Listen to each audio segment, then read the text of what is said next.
खामोश वाटरफॉल एक मुनफरिद वाटरफॉल है जिसका लैंडस्केप जो इस पहाड़ जिससे ये नीचे गिर रही है तो वो काफ़ी मुख्तलिफ सा है। बिल्कुल सख्त बंजर और चटियल किस्म का पहाड़ और उसके बीचों बीच आता हुआ ये पानी एक बहुत ही खूबसूरत सा व्यू पेश करता है।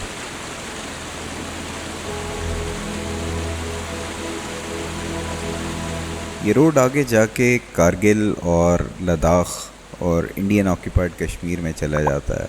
तो वहाँ से ये पानी इस तरफ आ रहा है। इंतहाई खूबसूरत फ़िरोज़ी रंग का पानी आपको अपनी तरफ खींच लेता है।